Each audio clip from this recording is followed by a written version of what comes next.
Hello, my name is Samuel Kohlenberg, and welcome to my application project.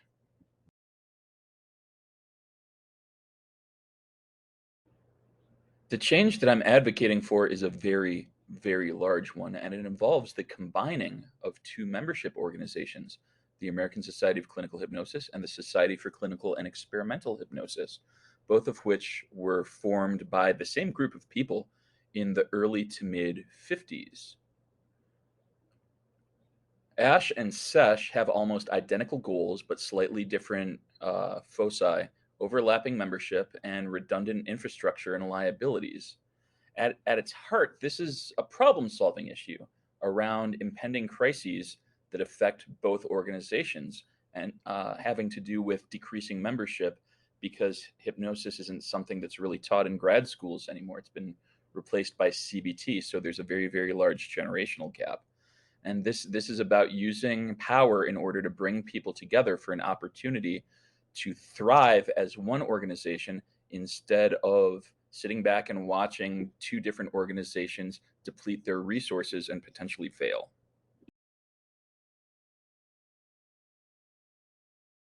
I ended up going with a Venn diagram to visually represent this change because nothing else seemed to drive home the potential of this proposed change in quite the same way.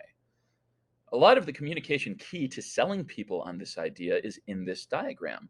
While there are more ideas that I have for mitigating resistance, this chart is doing a lot of the heavy lifting by demonstrating how much each organization can save and how much they stand to gain, and also how little they would be giving up. The redundant infrastructure and financial liabilities translate into potentially huge savings that could make a very big difference. And the unique things that each of these organizations brings would be a great complement to the other.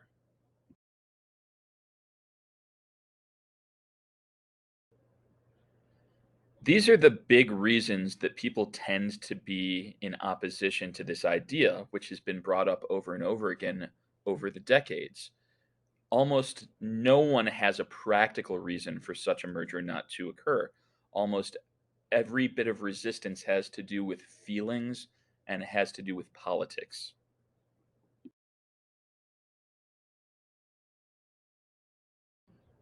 Timing is vitally important here.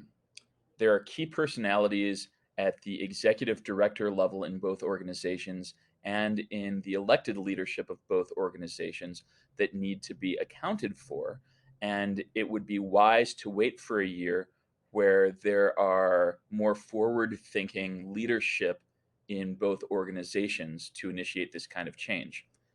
Now, this next part may sound silly, but one of the biggest issues in the past uh, in bringing these complementary organizations together has been the naming issue. Neither one wants to be absorbed by the other. One potential solution for this is to let each maintain its own identity in a united name that respects and represents and integrates both groups into a greater whole.